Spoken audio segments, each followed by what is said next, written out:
Mieux encore que le Made in France, ces produits viennent de votre quartier, voire de votre immeuble. Je veux parler des fruits et légumes issus des jardins partagés. Le principe n'est pas nouveau, mais devient très populaire dans les grandes villes. Cultivés collectivement, ils permettent de manger sain et très local. Linda Kerfa et Ingrid Carré. En fait, on n'a jamais su. C'est du persil. Du persil, mais aussi des poireaux, de la rhubarbe, du maïs ou encore des tomates en plein cœur de Saint-Malo. Dans ce parc communal, au milieu des 15 000 mètres carrés de verdure, a poussé un petit carré de terre où l'on partage l'art de la patience et du jardinage. Alors, les radis, c'est assez rapide. On va commencer à voir que ça pousse dans 10 jours. Et on peut commencer à manger des radis dans 6 semaines à peu près. Thérèse, Justine, Nathalie et beaucoup d'autres sont les mains vertes de ce jardin collectif imaginé avec du matériel de récupération et de la bonne volonté.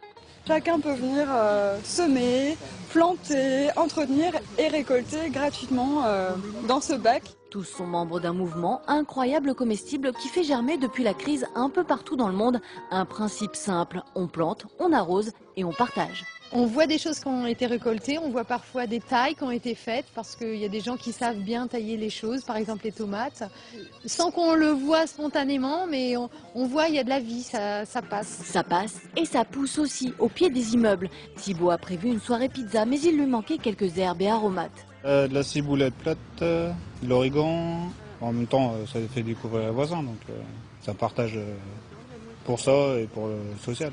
Thibaut et son ami n'auraient peut-être jamais rencontré Nicole sans ce petit potager. Après, c'est toujours pareil, c'est du bouche à oreille. Quand il y en a un, quand on se dit que c'est possible une fois, on rentre chez soi, on se dit chez moi aussi c'est possible. Alors on commence à regarder, est-ce qu'il y a un terrain, est-ce qu'il y a des voisins qui ont envie de faire avec moi, et voilà, et ça grandit. Futur projet pour le quartier, installer un récupérateur d'eau, histoire de compléter ces petits oasis de verdure de plus en plus partagés.